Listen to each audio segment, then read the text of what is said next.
Barrister safe صاحب ترجمان کے پی گورنمنٹ ہمارے ساتھ ہیں۔ بیرسٹر صاحب بہت شکریہ، آپ ہمیں جوائن کر رہے ہیں۔ علی امین گنڈا پور کے نان بیلیبل اریسٹ وارنٹ جاری ہوئے ہیں، اس کے اوپر آپ کا کیا رد عمل ہے؟ دیکھیں جی، یہ کوئی میں سمجھتا ہوں روٹین کی کارروائی ہے عدالتوں میں۔ جب مقدمات زیر سماعت ہوتے ہیں تو یہ بیلیبل اور نان بیلیبل وارنٹس ایشو ہونا ایک کرمنل پروسیجر کوڈ کے تحت ایک نارمل کارروائی ہوتی ہے، اور یہ جیسے ایشو ہوتے ہیں ایسے ہی یہ واپس بھی لے لیے جاتے ہیں۔ تو میں نہیں سمجھتا کہ یہ کوئی اتنا بڑا پولیٹیکل ایشو ہے یا کوئی لیگل ایشو ہے۔ البتہ ایک چیز یقیناً ہے کہ اوور آل اگر پنجاب حکومت کو دیکھا جائے تو وہ تو کوئی بھی موقع ہاتھ سے نہیں جانے دیتے، اور پی ٹی آئی کے عہدیداروں کے خلاف، ذمہ داروں کے خلاف کوئی بھی بہانہ انہیں ملے تو اس کو ایکسپلائٹ کرتے ہیں۔ تو میرا ذاتی خیال یہی ہے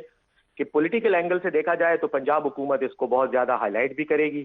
اور کر بھی رہی ہے۔ اور بیرسٹر صاحب، انتقامی لیکن جو کارروائی، گنڈا پور صاحب کی میٹنگ تھی شہباز شریف سے، اس سے تھوڑی امید کی کرن بنی تھی کہ دونوں طرف سے مثبت بیانات آئے کہ مل کر کام کریں گے پاکستان کے لیے، سیاست اپنی کریں گے لیکن پاکستان کے لیے اکٹھے چلیں گے، تو وہ تو ایک پازیٹیو پوائنٹ تھا، نقطہ آغاز بننا چاہیے تھا۔ آپ کو لگا کہ کوئی اس میں بریک تھرو ہوئی ہے اس میٹنگ میں؟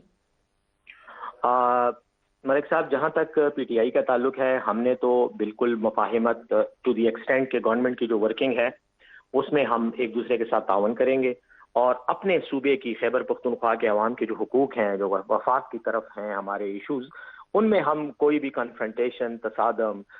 جو ہے وہ نہیں کریں گے، اور اچھے طریقے سے مفاہمت اور ایک طریقہ کار کے تحت ہم چلنے کی کوشش کریں گے۔ اور یہی وجہ تھی کہ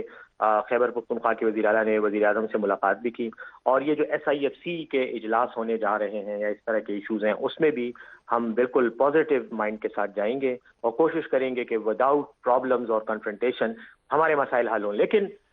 دیکھیں، یہ ایک سائڈ سے ہوگا نہیں، اگر ہماری طرف سے مفاہمت بہت ہوگی، اچھا دوسری بیان طرف آپ نے دیا ہے کہ آپ مفاہمت کے ساتھ آگے چلیں گے، ایس آئی ایف سی کے ساتھ بھی شمولیت کریں گے تو اس میں بھی کھلے دل سے جائیں گے، تو یہ پازیٹیو انیشیٹو ہوگا۔ جی بالکل، ہماری طرف سے تو میں نے کہا نا کہ ہماری طرف سے تو یہ بالکل ایسا ہے، لیکن اب یہ اس سائڈ سے بھی ریسیپروکیٹ ہونے کی ضرورت ہے۔ اگر دوسری سائڈ سے ہمیں چھیڑا جاتا ہے اور ہمیں ڈسٹرب رکھا جاتا ہے اور ہمارے خلاف کارروائیاں ہوتی ہیں جیسے کہ ہو رہی ہیں، آپ دیکھ رہے ہیں، اور خاص طور پر اب باقی تو چھوڑیں، صرف یہی دیکھ لیں کہ پنجاب کی جیلوں میں آج بھی ہماری کئی خواتین کئی ماہ سے نظر بند ہیں، ان کے خلاف کوئی مقدمے کی سماعت بھی نہیں ہو رہی، کوئی کیس نہیں چل رہا۔ اچھا، ایک آپ نے ابھی بیان دیا ہے، میں تھوڑی سی اس کی وضاحت چاہتا ہوں۔ آپ نے کہا کہ عمران کو کے پی گورنمنٹ کے حوالے کیا جائے اگر ان کو خطرہ ہے اڈیالہ جیل کے اندر، اس کی تھوڑی سی بیک گراؤنڈ بتائیں، یہ کیوں بیان دیا آپ نے؟ دیکھیں ندیم صاحب، کچھ دن پہلے کی بات ہے، یہ لاسٹ ویک جمعرات یا جمعے کی میں بات کروں گا کہ علی امین گنڈا پور صاحب وہاں گئے اسلام آباد، اور بانی تحریک جو ہے عمران خان صاحب سے ملاقات کے لیے، لیکن پنجاب حکومت نے ان کا اسی حوالے سے سیکیورٹی کا ایک تھریٹ جاری کیا، اور اس کے بعد یہ کہا کہ سیکیورٹی خدشات کی وجہ سے ماں کو اجازت نہیں دے سکتے، باقاعدہ خط لکھا ہمیں۔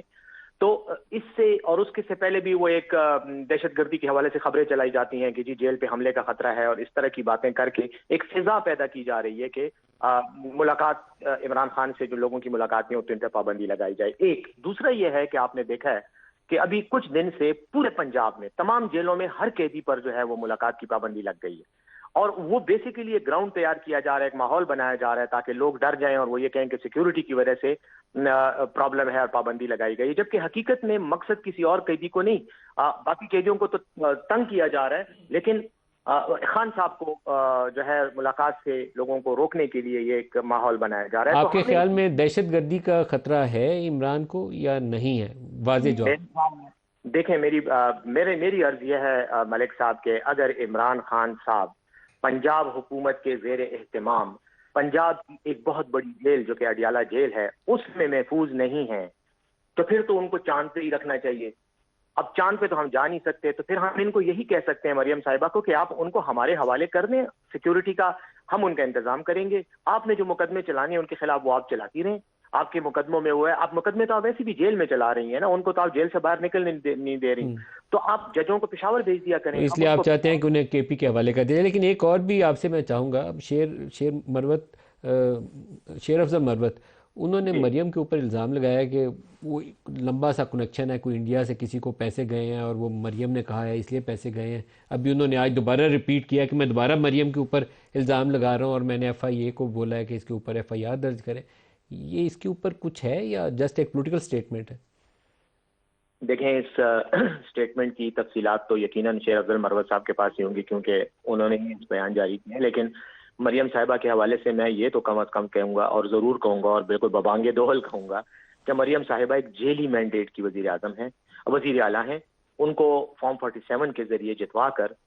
ہارا ہوا حلقہ جتوا کر ان کو اسمبلی میں بھیجا گیا، اور آج وہ وزیر اعظم ہیں۔ مینیپولیشن کے ذریعے بنی ہے، عوام کی مینڈیٹ سے اور عوام کی طاقت سے نہیں بنی، یہ میں ضرور کہوں گا۔ اور یہ جو خان صاحب کے ساتھ لنک بات ہے کہ یہ جو ایک فضا پیدا کر رہی، یہ مریم نواز صاحبہ خود پیدا کر رہی، انہیں ڈر اور خوف ہے کہ خان صاحب سے اگر لوگوں کی ملاقاتیں ہو گئیں یا خدا نخواستہ ان کے پوائنٹ آف ویو سے نکل آئے جیل سے، تو میرے پاپا کی اور میرے چاچو کی حکومت جو ہے وہ فارغ ہو جائے گی۔ تو ایک اب بریف آنسر لاسٹ آپ سے، یہ شیر افضل مروت صاحب نے ایک اور بیان بھی دیا، انہوں نے کہا 1,000 ارب یا ہزاروں ارب کی انہوں نے بولا کرپشن ہوئی ہے 10 سالوں میں کے پی میں۔ محمود خان کا انہوں نے نام لیا، ایک ڈائریکٹ براہ راست ان کو الزام عائد کیا کہ وہ بہت پیسہ کما رہے ہیں۔ اس کے اوپر آپ نے تحقیقات شروع کی ہیں کہ وزیر اعلیٰ پرویز خٹک اور محمود خان کے دور میں کس کس نے کتنے پیسے کمائے؟ دیکھیں، ہمیں تو تحقیقات سے زیادہ اس بات سے دلچسپی ہے کہ ایف آئی اے نے جو اس سلسلے میں تحقیقات کرنے کی کوشش کی تھی وہ کہاں گئی۔ ایف آئی اے نے بھی ان معاملات پہ تحقیقات کی، کچھ نہیں ہوا۔ پھر